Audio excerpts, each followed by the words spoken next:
Sadashiva Samarambam Shankaracharya Madhyamam Asmadacharya Parantam Vande Guru Paramparam Ishvara Guratmeti Murti Veda Vibhagine Yom Abda Vyapta Dehaya Dakshinamurtaye Namaha Sava Vedanta Siddhanta Gocharam Tamagocharam Govindam Paramananta Satguru Pranatosh Maham Om Shanti Shanti Shanti Om Namaste. Welcome everyone to our Q&A Satsang. We have a few questions here. Let's begin from the first I have received, which was from Dave. So Dave, where is Dave? Oh, Dave is there.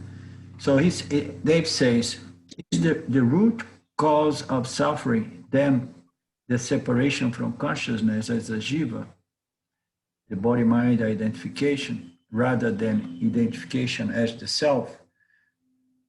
This separated results in duality and thus in suffering. So what's the question there? You will make a statement that the root cause of suffering is the sense of independent, separate existence of the jiva, which is consciousness, but it becomes mistakenly associated and identified as the body. So this misapprehension about one's true identity, nature, is the root cause of suffering. The jiva being associated with the body, it identifies also with its thoughts and its mind, its intellectual determinations and notions and ideas and feelings and memories and so on. And then it takes itself to be the body-mind complex. So once the jiva, again, which is consciousness to begin with, identifies with this reflecting apparatus, so to speak, or identifies with this agent or this body-mind, instrument. Once it identifies with the instrument, and then it feels limited by the characteristics of the instrument, and it feels limited by time as well, bound by time, and then it suffers. So you ask, or you say, or you state that the root cause of suffering is the separation from consciousness as a jiva. Yeah, this separation results in duality and thus suffering. Yes, this separation or this mistaken identification with the instrument, it results in duality. Absolutely. So what is the duality? Is the subject jiva and the other objects that the subject jiva sees as objects apart and separate and away from oneself. So this is the fundamental duality, is the subject jiva and the other jivas and the other objects, inert, and all the other objects subtle, in the subtle universe, and in the physical material. Everything that appears in the mind of the jiva sees as object. And the jiva sees itself as the subject. And every one of us see ourselves as the subject. That's why it almost feels that everybody seems to feel like I am the center of the universe, because we perceive the world as something like we are the absolute subject here, and the whole world must surrender to us, or something like that. So to our wishes and preference and so on. So this is the duality, and this is suffering. So is there a question, or you're just clear about that? It's a question in terms of it's a confirmation request, and because to me it's like the fundamental. I mean, it comes right down to this is what it's all about. Everything else, is interesting as an intellectual exercise, as it explains the nuances and so forth. But for me, when you're talking, I was like, this is the root cause. This is the core teaching, and this leads to discernment. Yeah. And everything else is discernment after that. So for me, it was just kind of confirming that, am I really, am I really seeing this as the core, the core of the teaching? So Yeah. that's the question. I don't want to like dwell on it if it's like, if I'm off base, if I'm just not getting it, Yeah. So This is the fundamental problem. The most fundamental problem is this misidentification with the body mind, which brings about the sense of separation, individuality, and duality in respect to the other object. So this is the fundamental problem. And this problem can be understood intellectually, by following the logic as presented by the teachings of the Upanishads and Bhagavad Gita and so on. We can understand it. And then we need to understand, and this understanding needs to be a doubtless understanding, so that one begins living from that platform of identity, from that angle, from that perspective, which is based on a shift, so to speak, of a sense of identity. So I'm no longer identified with the body as the body. I'm no longer identified with my mind as my thoughts, So now I'm identified as consciousness. This is the key. That's how, this so-called self-knowledge moksha is all about this acceptance in regards to our true nature. But to accept it is the most difficult part, because ignorance is going to put up a fight against it. Yeah. And okay, because I tried to explain this, not from a Vedanta, but just in terms of like my core belief. Like if people, a friend asked me just like, so what's your belief? Where are you residing right now?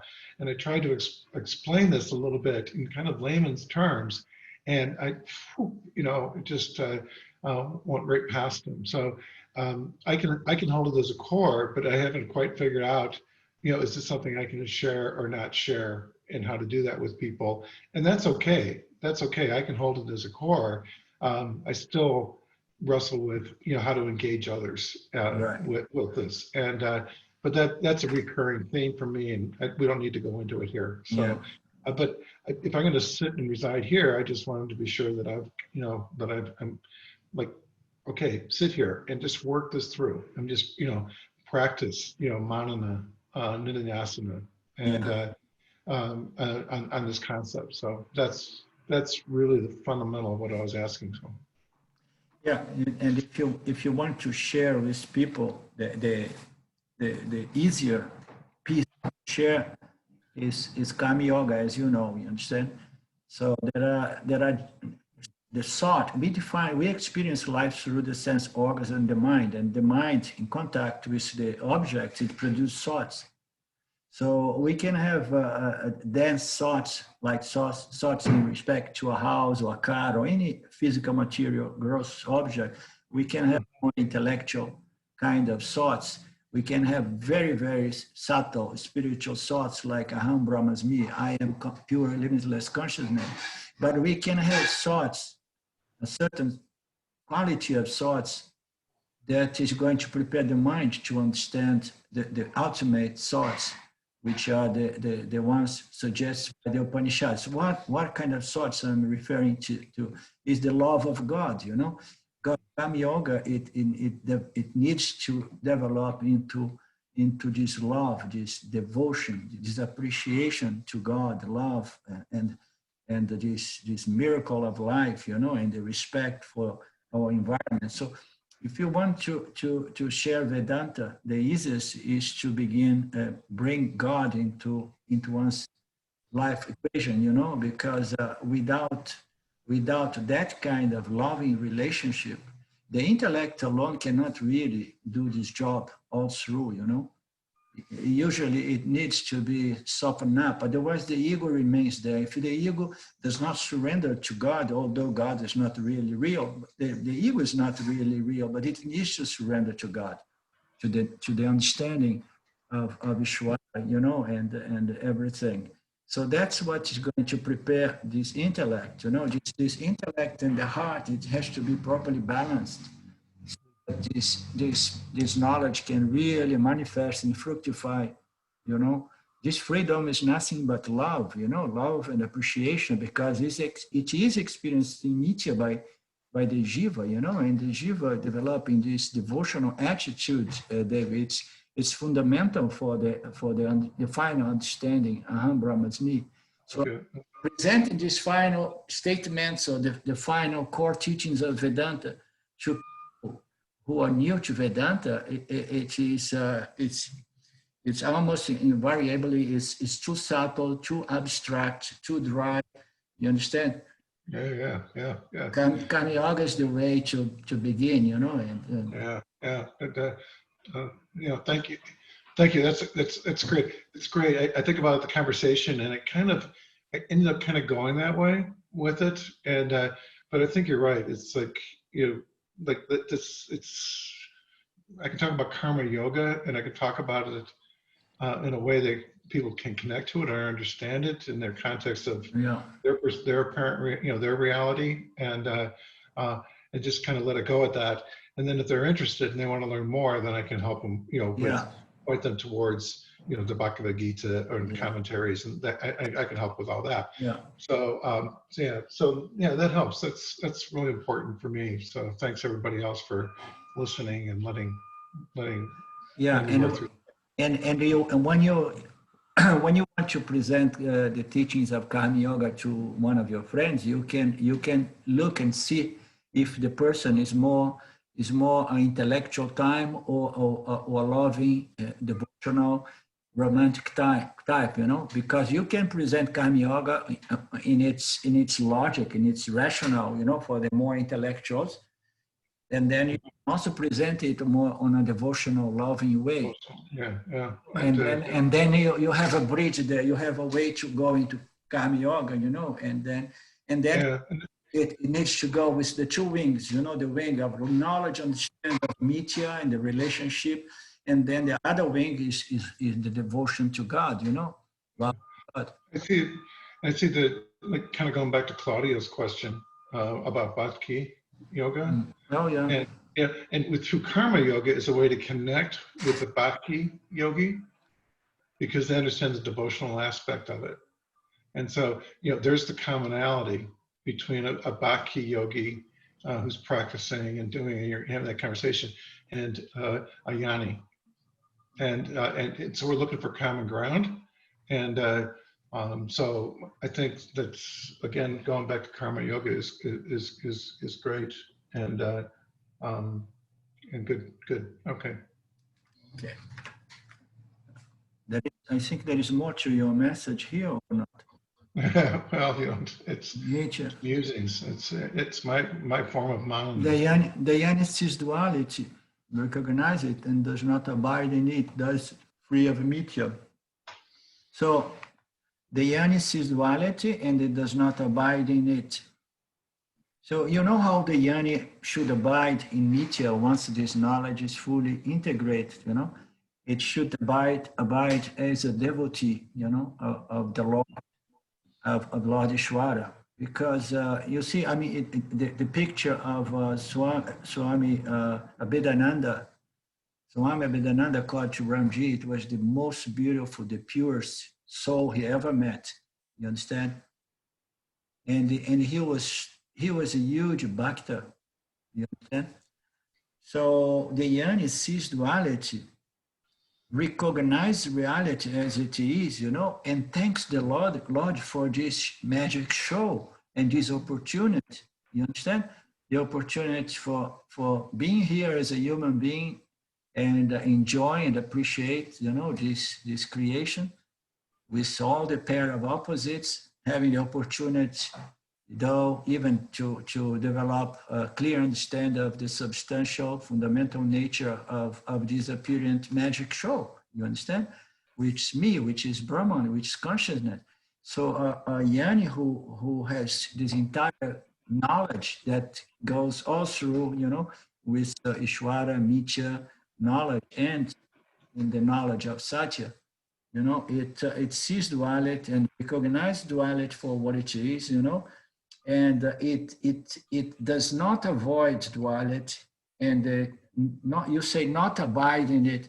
Abide is a kind of a word that means to say, if we see this word abide as taking it to be real. No, the Jnani does not take it to be real, but yet it's very, very grateful and appreciative of this incredible miracle called life, which is incredible to see the manifestation of Ishwar, with such a beautiful perfection. So the eyes of the Jnani has to develop this positive way approach to life, to the extent that the Jnani becomes a bhakta, He has love for creation. He sees everything as the Lord. So that is the ultimate freedom, is a freedom of loving Mitya as it is, in spite of all the ups and downs and adversities and difficulties and pleasures and pains. The ability to see it all, as God, and then knowing that it is all governed by these karmic laws and it's going to be what's going to be. You understand? So, and to keep one's heart pure and one's vision of God, all through every experience of life is true freedom. You understand? Which is different from just rejecting each and saying like, I don't want to have anything to do with it. So Abhedananda, when they ask Abhedananda, so Guruji, would you like, now that you are leaving your body, when he was about leaving his body, he said, would you like to be back here? And he said, of course, right away, I will come back. And then some of his devotees were a little bit confused and asked, well, why, Guruji? I mean, you are a Mahatma, you are a liberated soul. Why you want to come back? And he said, just to chant the name of the Lord again and again. You understand? So this says a lot. You understand? Of a kind of an attitude of someone who has no problem with this magic show, this, and display, and it sees the beauty and benevolence and sees God in everyone and everything, in the good, in the bad, in the evil, and everything, So this to me is the ultimate freedom, the freedom to love this apparent reality. Mm-hmm. That is to be free of it. Mitya then washes over self without disrupting the self. Mitya then washes over self without disrupting the self. What do you mean by that, Dave? Well, I guess what I meant, it's washes, it's kind of like water onto a beach. And it impacts, but has very little, has very little impact on the beach. And so, so mithya washes over the self without disrupting the self. So it's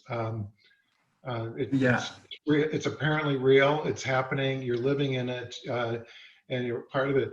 But as long as you can keep your attention as a Jnani and devote on Ashvara, and the self, then all this that's happening is not. It's not disrupting the self per se. Yeah. So my intention there again is to connect with it when we don't do that, when we identify as the body and mind, then that's when suffering is occurring. So if I'm apparently suffering, then I really need to go back to discernment and separate and identify with the self again. So that's what I'm really, it's like, how do I solve suffering? When I don't solve it, what I do is, I discern it as what it is, and then identify with the self. Yeah, totally. Yeah, keep the self, then have no impact, and then the waves of Mitya have no impact, right? Yeah, right. So, I was trying to get to the, analogy of the waves in the ocean. kind of Mm. thing, and then right to the core of the water, that it makes up the ocean. So that's again, it's to me, this is, when we boil it down to it, it's just it's discernment, and discerning what's real and what's not real, and so Yeah, I mean, to discriminate satya from mithya is the only way to really be free. You understand?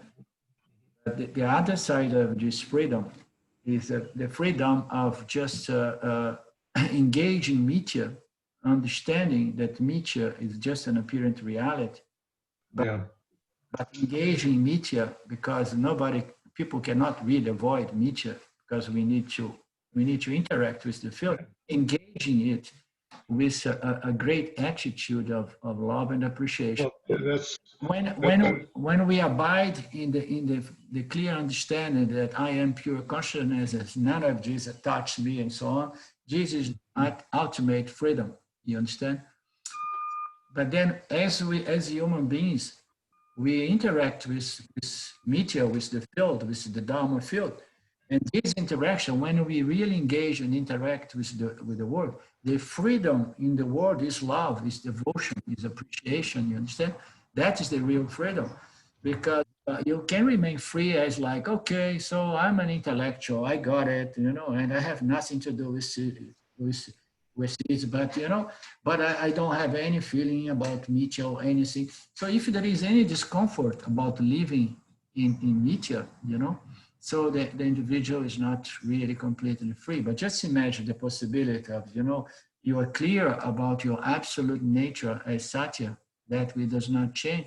And yet every time you are called to interact and respond and to transact in the world, you experience this love for the field, the love for the God, for Ishvara, This is the other side of this freedom, this freedom to engage in mithya with this clear knowledge and existential experience of love, devotion. You see, we human beings, we are moved by emotions, and our emotions usually they are not so great, even when it's when it's love towards somebody that we are attracted to, But when we begin purifying our mind and our emotions, and we begin converting our human emotions, which are all of them are based on what I like and what I don't like.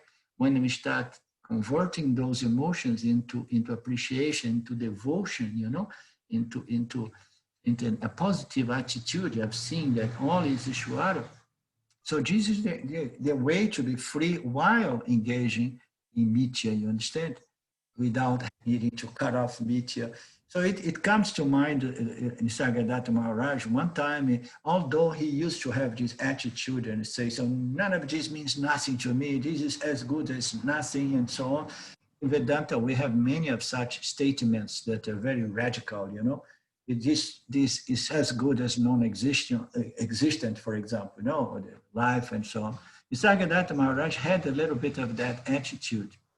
But on the other hand, he had some beautiful statements, and I don't recall exactly his words, but he said something like, when I'm firm in my understanding about my absolute nature as emptiness, he used to call the absolute as nothing as well, He said, when I'm aware of my nature as the absolute, emptiness or nothingness, and he used to say, that is the truth, And then whenever I'm extrovert to the world and I see the world of duality, that is love. You understand? So that's something about the mind of the Jnani who has these two wings of freedom properly balanced, He sees the world of duality and he sees with great love, empathy, and compassion. And at the same time, he holds his knowledge in respect to the absolute truth is that this is just a superimposition on Brahman, on consciousness, on myself, you understand? So that's what I want to bring to your attention, my friend. And thank you. And just the whole concept of like loving mithya. really loving Mithya Yeah, and being grateful for it. being And grateful. it's okay, but it's so hard, especially in today's world, but at any time, but to Mm. be grateful for it, and so that really adds a dimension to this discussion. So thank you. Yeah, yeah. For me anyway. Mm. So Yeah, love is, I mean, love is consciousness, let's say consciousness in interaction with the field, consciousness in action, meaning to say transacting as a jiva, the highest level of purification or the highest level of spiritual elevation is love, compassion, empathy, and you can have it only when you see everything as God. That's why Karma Yoga is so important, to bring God into the equation of our lives. Not mhm. being a dry yani, a yani that only knows how to abide in satya and does not want to touch mithya, you understand? So Mhm. you cannot really avoid mithya. Yeah, this really helps. Thank you. Lindo, I've been very grateful for the last Thursday class when we talked about the difference between knowledge and understanding.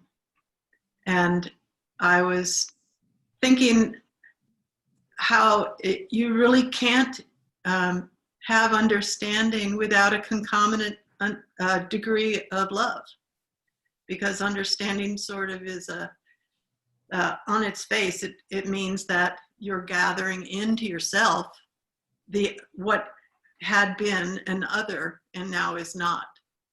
And I'm wondering if that's a correct interpretation of how that difference lies. Would you mind to elaborate again, Lynn, please? Maybe slightly different so that I understand better your point. Sort of that understanding is distinct from knowledge. Right. Knowledge being conceptual, understanding being Integrated. So it seems to me you can't have an understanding without, it's like different sides of a coin. Love and understanding go together, they have to. And so it seems to me karma yoga rests on a platform of understanding. You have to learn about and understand Ishvara in order to be the devotional karma yogi, right? So I'm just wondering if the import of that, I find it so critical that if I've got the whole story correctly, if you can add to that or.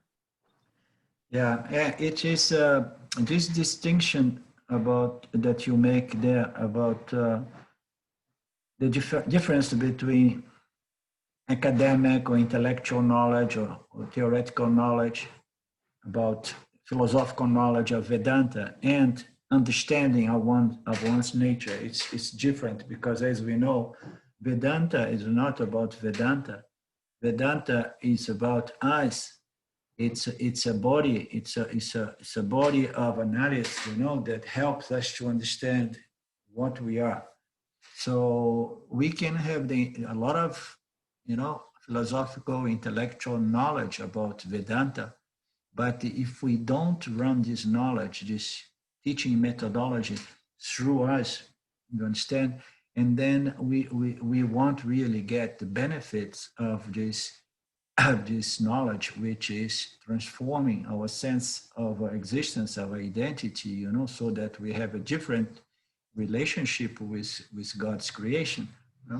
So these are two different things. But now you are equating this understanding, this real direct knowledge of one's true nature, properly retained, properly integrate and digest, so that you are equating that with love, devotion. So you need devotion for God. Yeah, and that's what we often say, and that's what Ramji often says, that Karma Yoga, and the understanding of this relationship between Jiva, Ishvara, and Jagat is the key for self-knowledge. Have you heard him say that several times over? So Ramji says that very often. The key for self-knowledge moksha is to understand Ishvara. It's not about just, rejecting Ishvara, Jiva, and Jagat because it's Mithya, So this understanding of Ishvara, what does it do? It prepares the mind in a way so that it can hold this knowledge in regards to what we really are, which is Satya, without any sense of arrogance, of vanity, of individuality and so on, because if the ego of this jiva who understood, if the ego, this sense of I am the doer, I am the knower, I am Jesus, if this ego survives, it needs to say that this is not really freedom. And in order for the sense of authorship, doership, to be cancelled, we need to understand the position of the jiva in reference to Ishvara and Jagat, because that's what is going to soften up this arrogance of the individual that now thinks I am a great Mahatma, I am a great knower, and so on, So that has the power to somehow dissolve this infantile sense of authorship and doership, of the jiva. That so this relationship with Ishvara is almost like surrendering the ego who still have some remainings of this vanity, of this sense of I am now a great teacher, I am now an enlightened one. All of this, has to gradually give room to it's all Ishvara here in Nietzsche. Here it's all Ishvara, it's all Ishvara, it's all Ishvara. And it's all about Ishvara's will, you understand? So this is a complete teaching, and in that sense, you are right, Lynn. If we don't develop this relationship, this devotional love relationship with God, chances are that the ego may survive self-recognition, you understand?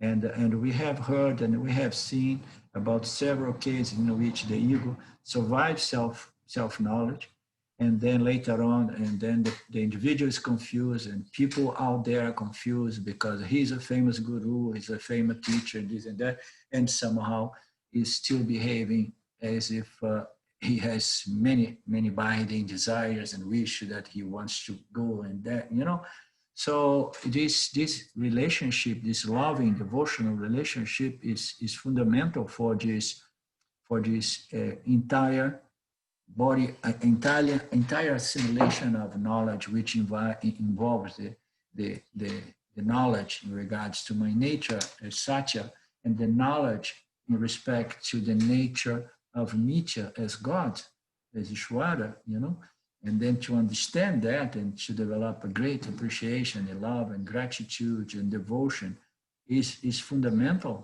for this spiritual elevation. I often say that spiritual purity or elevation it's a process without an end, But we can see that the individuals such as Ramana, individuals such as Vedanta, according to Ramji and so on, they develop such a purity, and we can see that the purity translates itself as love, compassion, empathy, devotion, appreciation, So I mean, we need to measure this spiritual elevation on those terms. It has to somehow be translated as empathy, love, and compassion, and so on. Totally. Yeah. That's my take. Okay.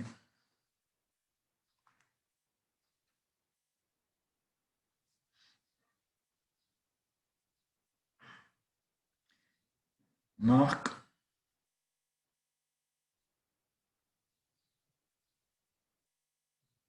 So Mark wrote a question this morning, which is not a question. He says, just to make sure, that this is a correct understanding.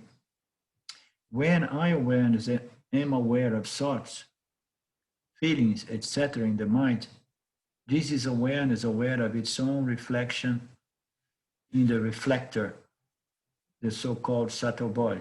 Yeah, that's correct.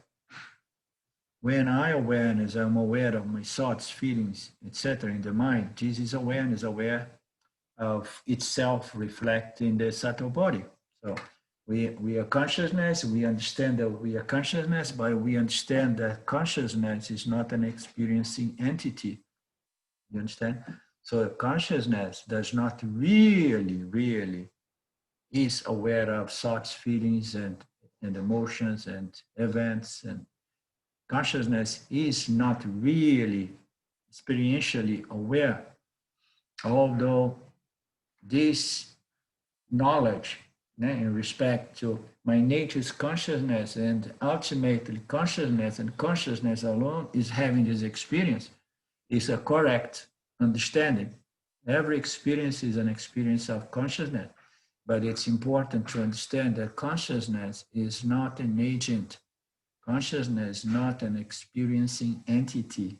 You understand?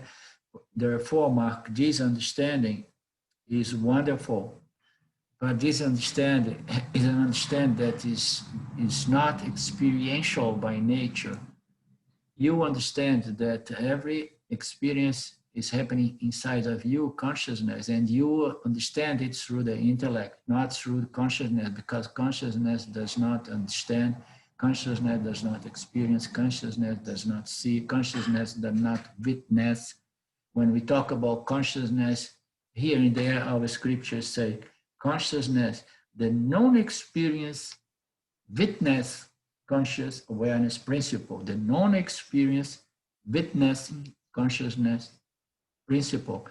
This non-experience principle becomes an agent when it shines in the intellect.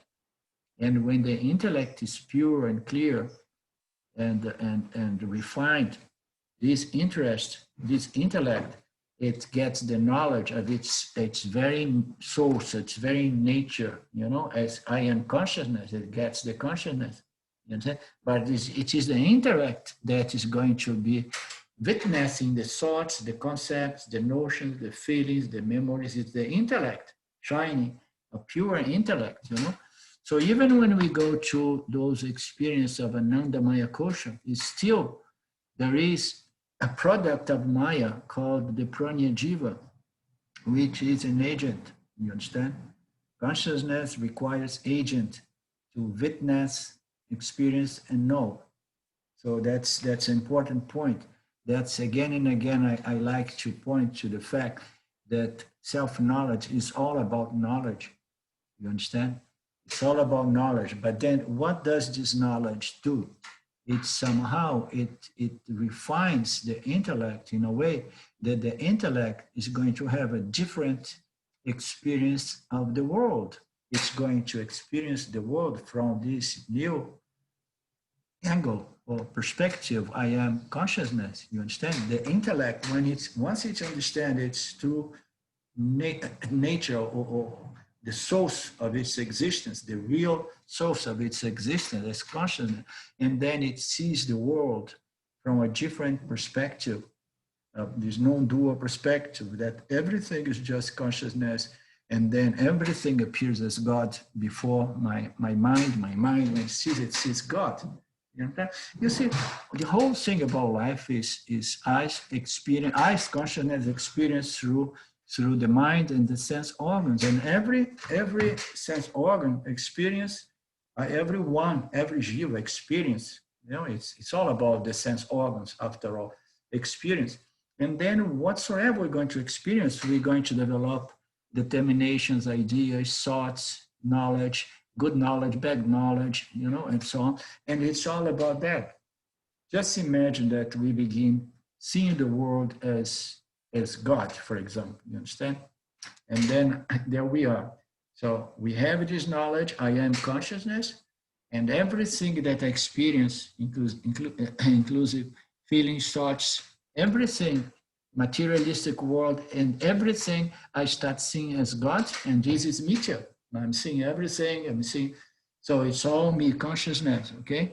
This is awareness, aware of what? Aware of this incredible reflection called, Mitya or Maya, or this projection created by my self-consciousness shining, moreover, shining in Maya, in its fundamental prakriti. Consciousness, when it shines in Maya, it produces this world of plurality of objects, duality, and all the pair of opposites are there. And this is all for the sake of the jivas.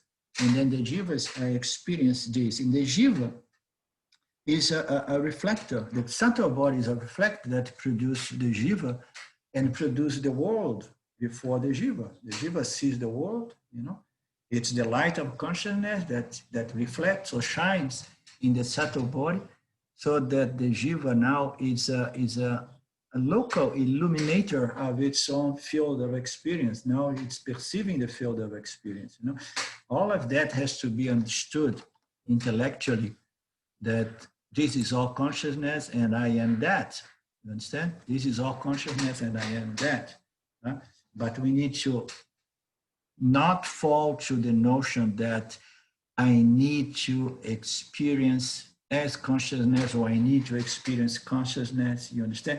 The only way that you can experience as consciousness is by this clear understand I am consciousness. Therefore, all experience is experience of the self.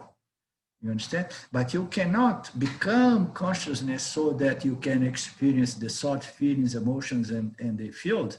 You understand? Because you are consciousness, You are consciousness and you experience the world through this agent called the jiva, an object with three bodies. So you understand that every experience is happening inside of me as consciousness, okay? But you have to keep in mind, but I consciousness, I'm not a knower or experiencing entity, you understand? But I know by knowledge, and this knowledge is direct, it's clear, you understand?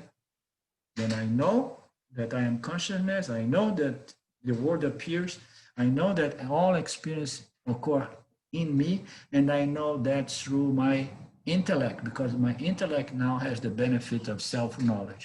The knowledge regarding the fundamental, true, free, and independent nature of the jiva as pure, limitless consciousness. You understand? So, you understand the point, Mark? Yeah, I do, Lindo. Thank you. Yeah, I appreciate that. I was missing the fact that the intellect was the one who was experiencing it, not the awareness, so to speak. Yeah. I mean, yet from a philosophical standpoint, it is awareness that is experienced, but from the practical standpoint, it is the intellect that experiences the jiva that experience, because jiva is the only experiencing agent there is. You understand? All jivas. But from the philosophical standpoint, we say yes, consciousness is experience. From the knowledge, understanding standpoint, I say yes, I experience all there is, I know all there is, I know through all jivas, and most importantly, I know everything through my Ishwara, Maya Ishwara. Ishwara is all-knowing, So consciousness is not really a knower, but yet we can say that all of this is just, my knowledge, my experience as consciousness, but in association with Maya, but in association with the jiva. And then I can have human experiences,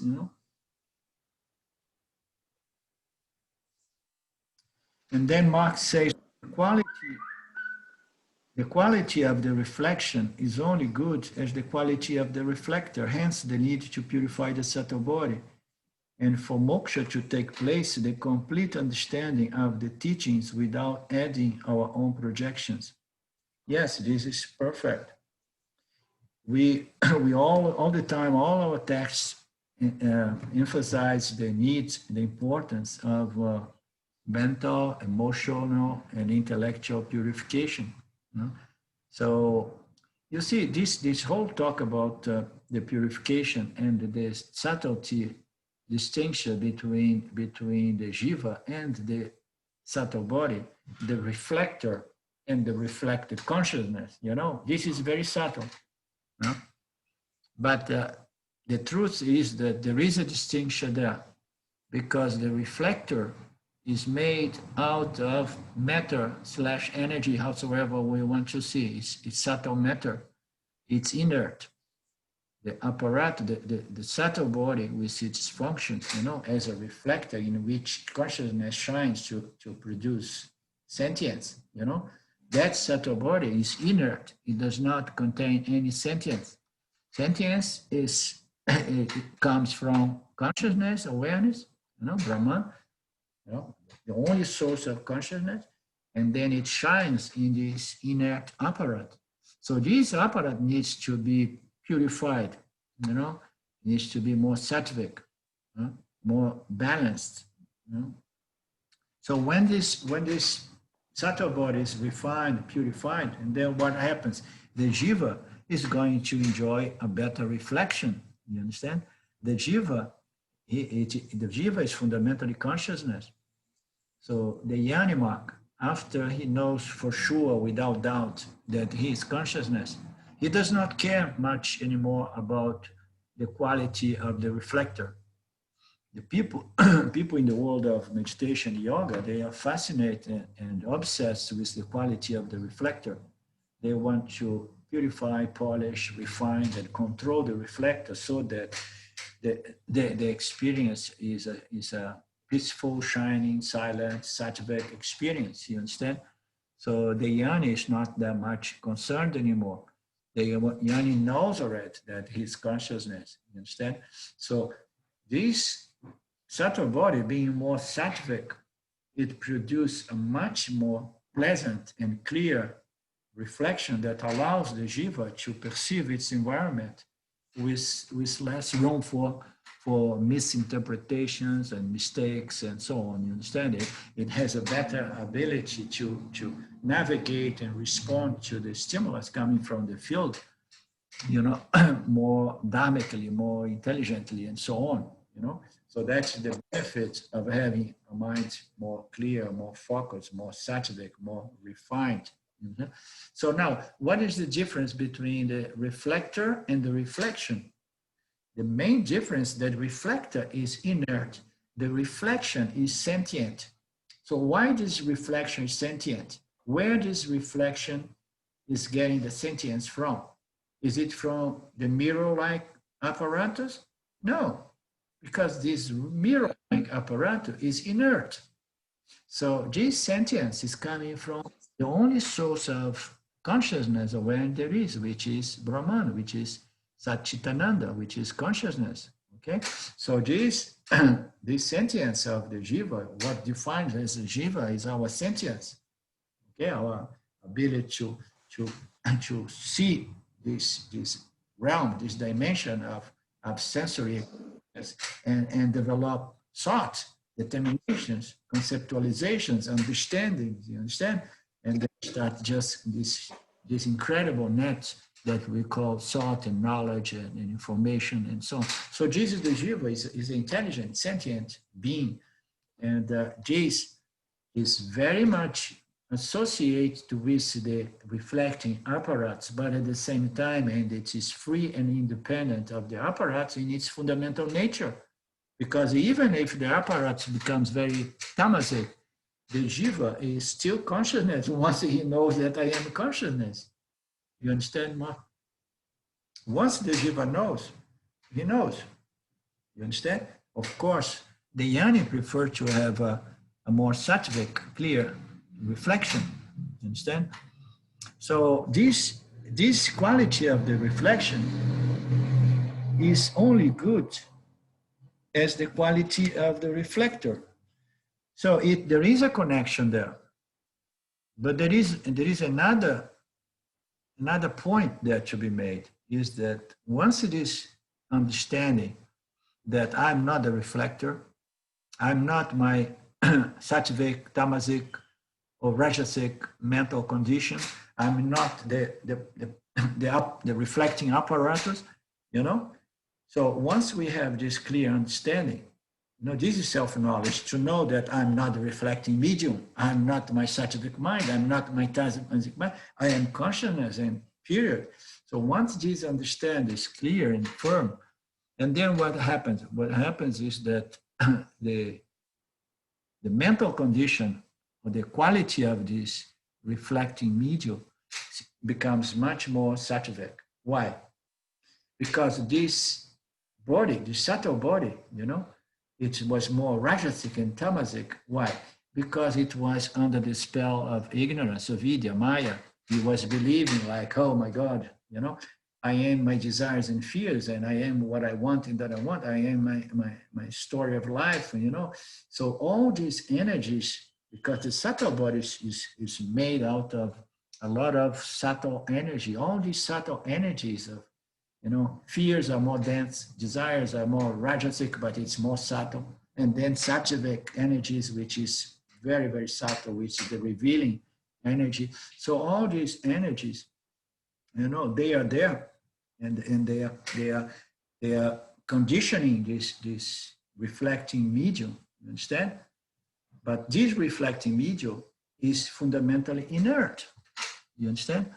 So now we want to have a good reflector, but the quality of the reflection, the quality of a reflection, it's important that this quality is good so that we can gain and retain this knowledge. There are a lot of people who get this knowledge in a certain moment that I used to call like a moment of extreme sattva or pure sattva. A lot of people may get this understanding because I saw it happening with Papaji in the old days. People would go in his presence, and then there will be so much sattva in the room, and then in that moment, Papaji is trying to point them to these truths, you are consciousness, and so on, and people would get it, you understand? So now, one thing is to get that in a moment of extreme sattva, pure sattva, and then you got it. But what happens if the reflecting medium was not properly refined? So the person steps out of that environment, and then the gunas again modify, because that's the difference of when you get this knowledge through Shakti, in the presence of one of these powerful gurus, you may get it, but you are getting it mostly due to the Shaktipati of the guru. You are not getting it due to your effort in refine, purify, and inquiring. You're not getting on your own. You are getting it in a certain circumstance. And then when you come out of that environment, and then the reflecting medium, again, it changes, and then it reestablishes itself with more dominance of rajas and tamas. And then those desires and fears, I want what I want, and I want to avoid this and that. All those energies that are there constituting the subtle body, those energies are going to produce a reflection, that is not going to be able to hold this vision. I am consciousness, I am pure consciousness, because ragas and veshanas are going to influence the jiva, the reflection, you understand? So definitely there is a huge relationship between the quality of the reflector and the reflection, which is the jiva, you understand?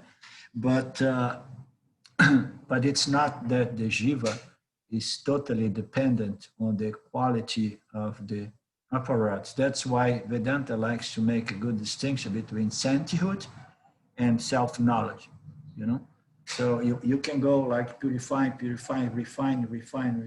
So you have this incredible radiance of love, compassion, but that is purity, that is sainthood.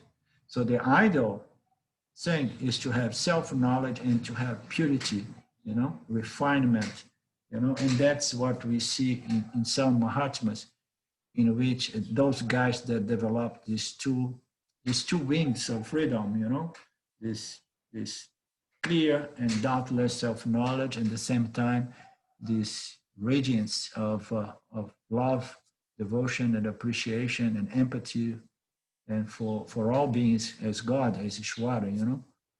So yeah, that is the subtle distinction between Jiva and the reflecting medium. Let me open it again here. The quality of the reflecting medium is only good as the quality of the reflector. Hence, the need to purify the subtle body, and for moksha to take place, the complete understanding of the teachings without adding our own projection. Yeah. Of course, for this self-knowledge to take place, the mind needs to be prepared, resolved, purified, and the only way that we can efficiently, you know, resolve the mind, you know, into more sattvic, refine the mind, is addressing the root cause of mental disturbance, mental agitation, fears, desires, apprehensions, and expectations, and angers, and competition. All this huge list of negative, you know, afflicting human emotions, it needs to be taken care. And Vedanta presents the teachings. They are based on logic, and this logic needs to be gradually understood, né? And assimilated, and they should neutralize all our projections about self-knowledge. It should resolve all our doubts and misunderstandings in regards to the teachings. So Vedanta is present this knowledge to resolve all our misunderstandings, you know, our projections. So it is correct. For moksha to take place, we need to really develop this total, complete understanding of the meaning behind these teachings, these statements of the verse of our scriptures. You know, we need to really understand them, because those understandings are going to neutralize or cancel our misunderstandings, you know. If we don't understand, we misunderstand, and then if we misunderstand, we project something over reality, over, you know, what the scriptures are trying to suggest or present us as the truth. The truth, of course, about our true nature and the true nature of reality, you know, which is consciousness. For moksha to take place, the complete understanding of the teachings without adding our own projections. Yeah, this is correct. We can go on to conclude that the world is nothing but a thought in the subtle body of all jivas. Yes, that's very nice. So the world is nothing but it's a thought. And this is very, very beautiful. It goes back to the beginning of our meeting today, our talks today. So the world is a thought. You know, when we see the world, for some people, the world is a very, very dangerous, negative, threatening place or thing. It's a terrible thought, you know, somebody with a negative view, and it's going to be a terrifying thought.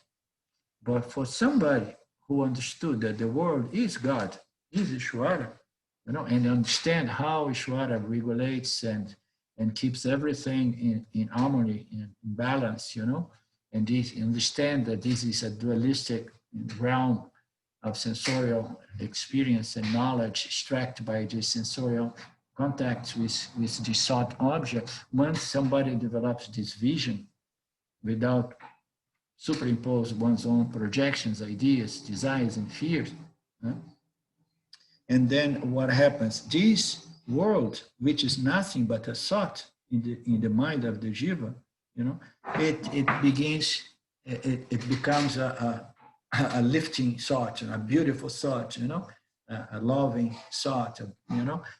So that's what makes the yani free in spite of mithya, you know, seeing the beauty of mithya, the beauty of the Lord, in every one of these thoughts. You understand, Mark?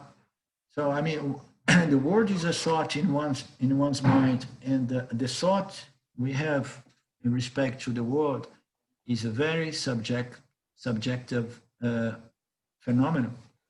And when we see the world, you know, from the eyes of wisdom presented by the Vedas, and then we see the world as God, and then we have the thought of God, this love to God, this understanding of God, you know, is what allows us to enjoy and appreciate and have a good time, you know, and gratitude and so on in the world.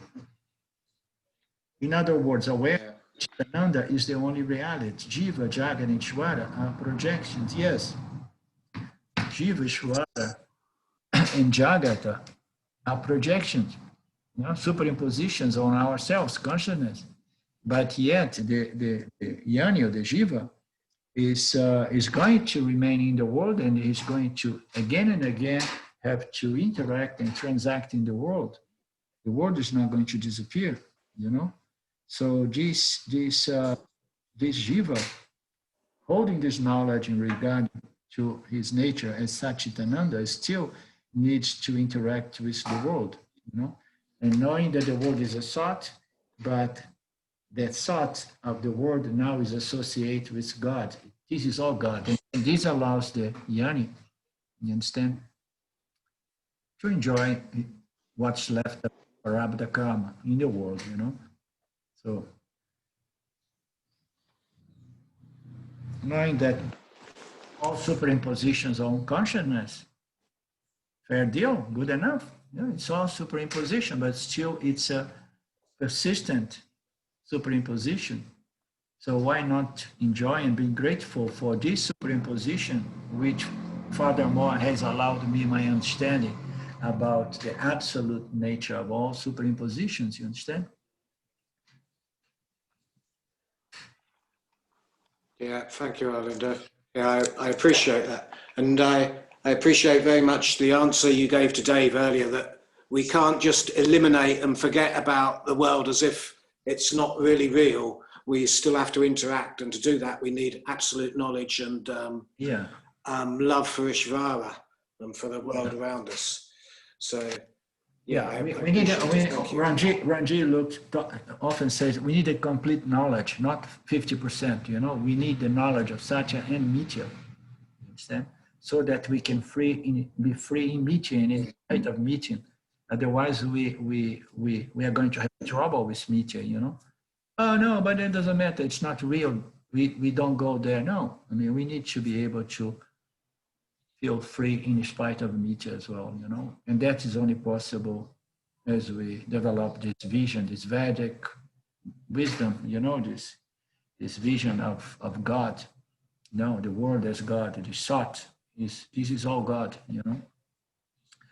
Claudio, I'm still, the lunch here is not ready. We could go through your question if you are interested. Okay. Can you repeat it, please?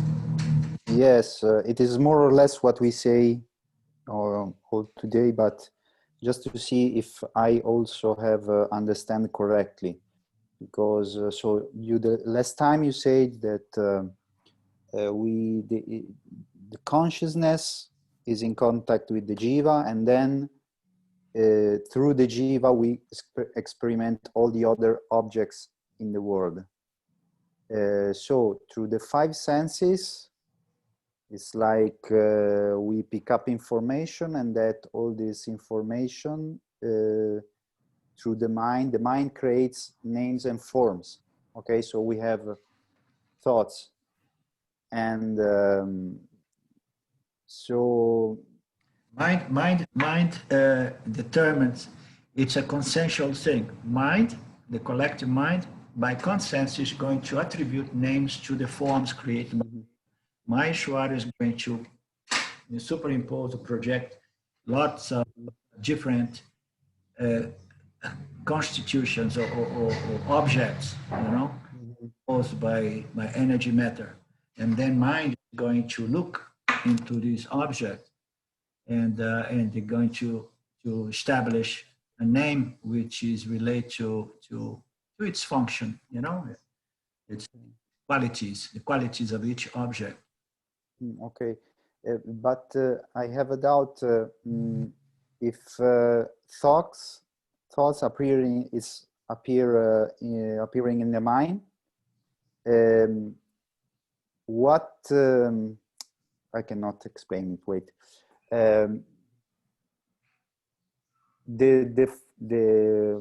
The five sense organs, what they are seeing, why we have this information from the five sense organs. I understand that all the thoughts appear in the mind, because now I understand better that everything that I see is nothing more that perception that I have, and thoughts that because they create a concept in the mind. So I don't see the world an external. There is not an external world. It's all appearing in my mind.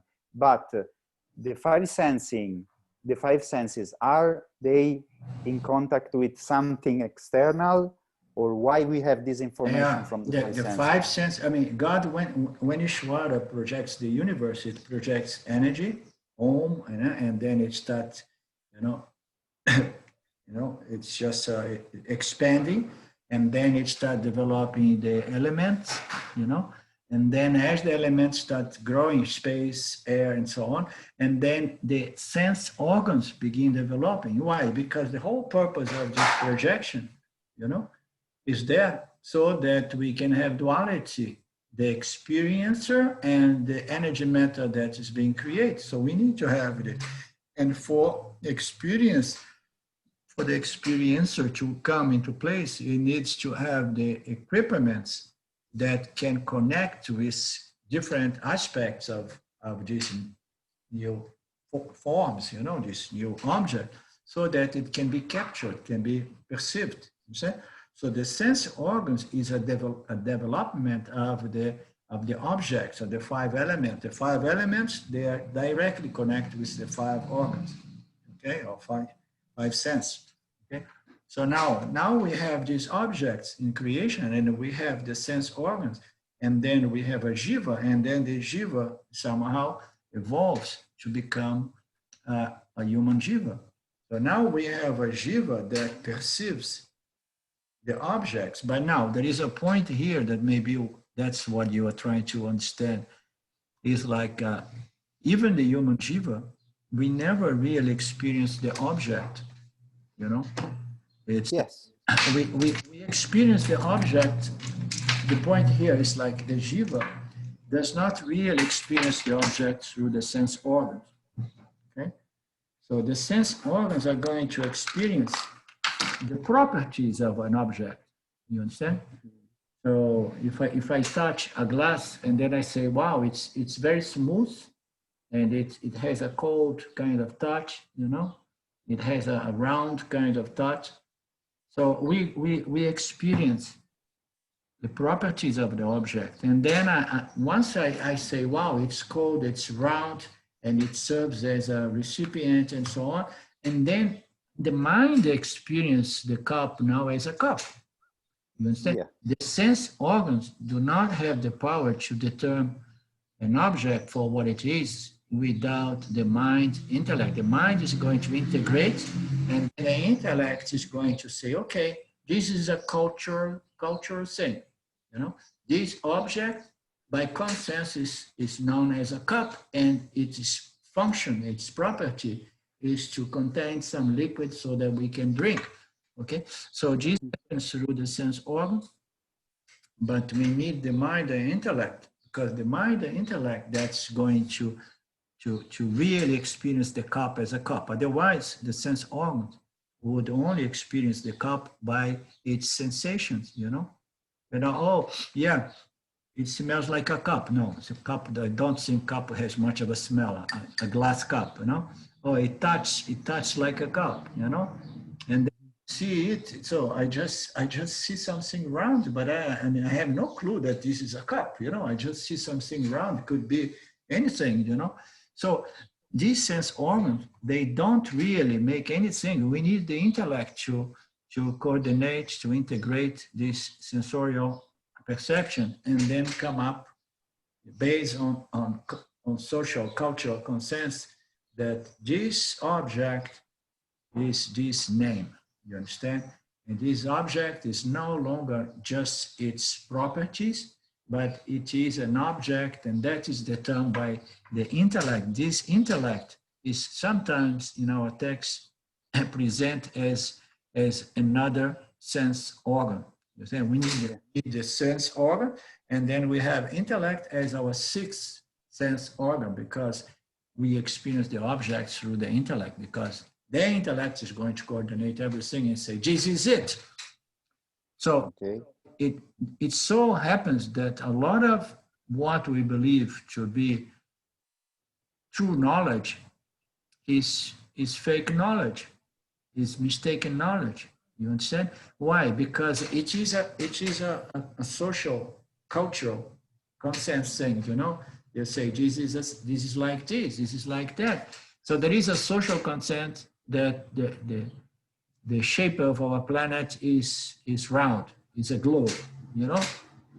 And now I don't know where this thing came. A lot of people start, you know, imagine that maybe the earth is flat. Have you heard about that?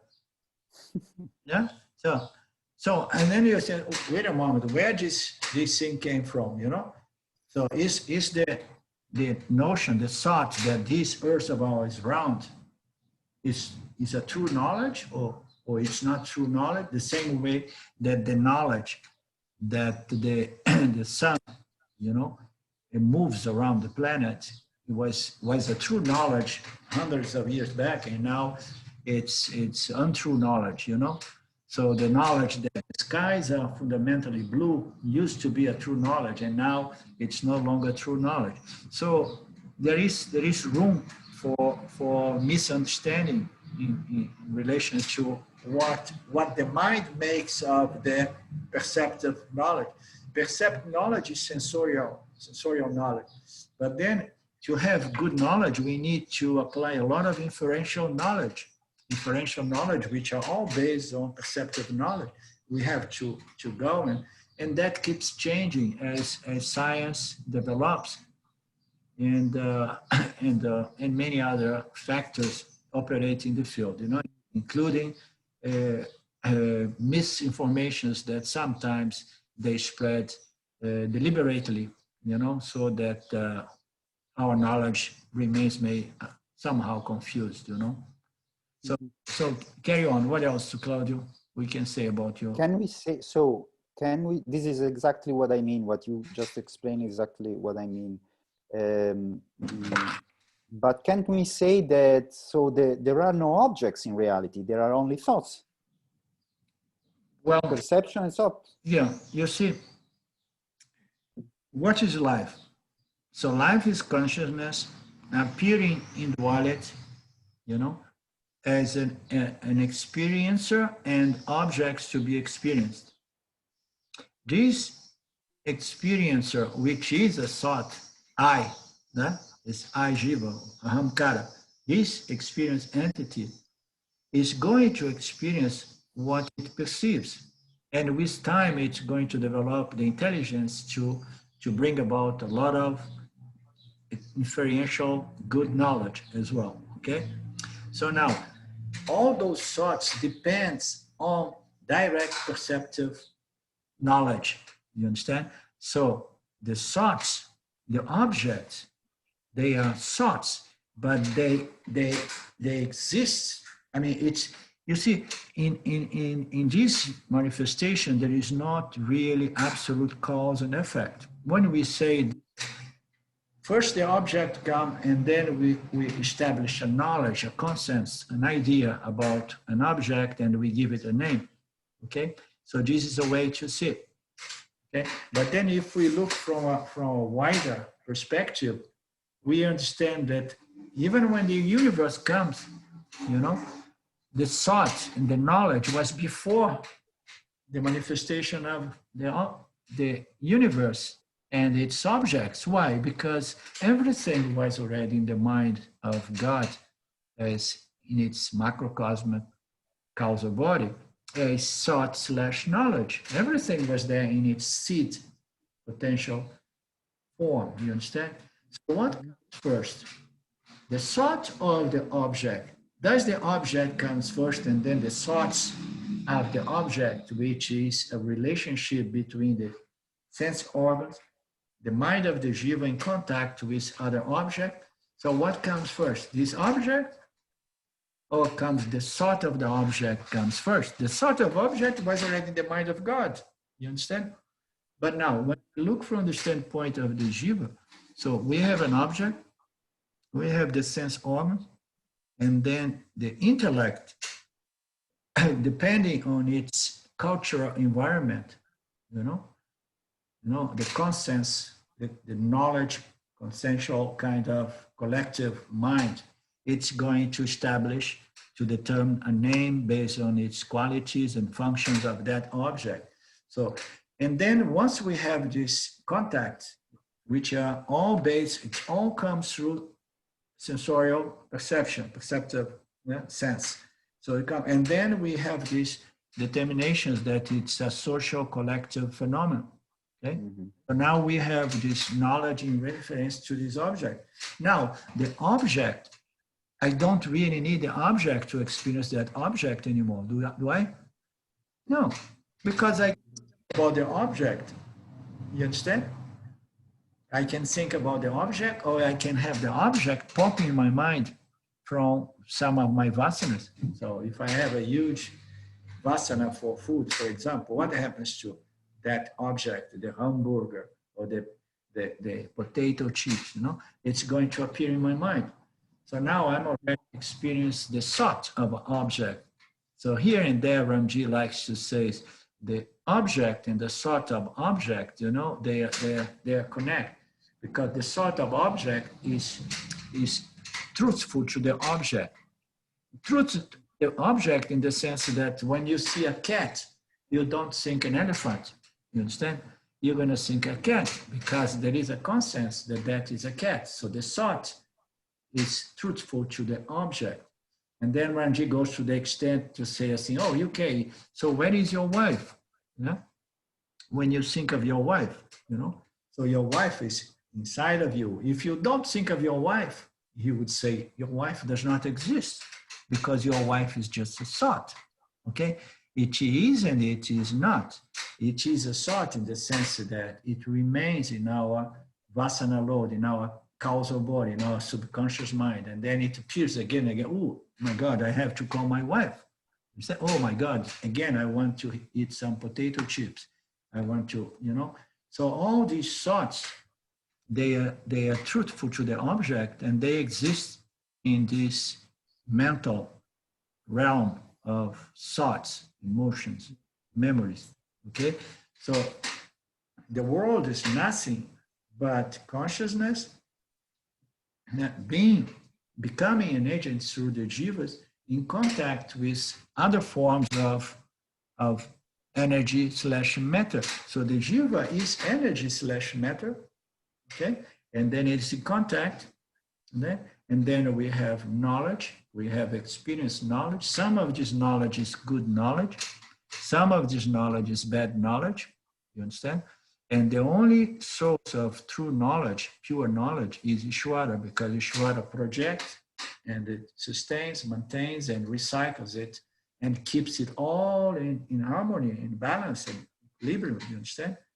So this is the knowledge of the Lord, Ishvara. That's why we need to understand Ishvara, and then unavoidably we're gonna feel great respect and appreciation for Ishvara, because he's the only really true knower. Otherwise, our knowledge are all the time subject to mistake and revisions and so on. So does it cover your inquiry? Yes, thank you. Yeah. Yes. So again, life is nothing but the jiva, our humanity, our human being experience other objects, and that goes through the sense organs, But then there is a sixth sense, which is the mind, the integrator of these five, sensorial receivers. And this mind, it's going to attribute a name and a function to every one of these, and then it's going to grow into a lot of other mental, intellectual activities, to establish more and more knowledge, okay? But fundamentally, this is meteor. This is all, it's just sensorial. It is dimension of experience. It all happens through the five sense and the sixth sense, which is the intellect, the mind, and then we experience all of that. And it is beautiful. It's not real, but it can be beautiful. It can be really a pain in the neck if we don't have a good knowledge, good understanding. It's all God, and it is all serves a higher purpose, you know, which is our spiritual elevation. Okay. Thank you. Okay, doc. So Thank you very much. over the time, I have to preserve some of my voice because I have another satsang later on tonight in Portuguese. So I say goodbye, and we meet again next Monday. Om Purnamada Purnamidam Purnamudachyate Purnasya Purnamadaya Purnameva Vashishyate. Om Shanti Shanti Shanti. Thank you, Lord. Thank you, everybody. See you next. Thank you. Bye-bye. Thanks, Arvinder. Goodbye. Thanks. Thank you. Bye. Bye-bye.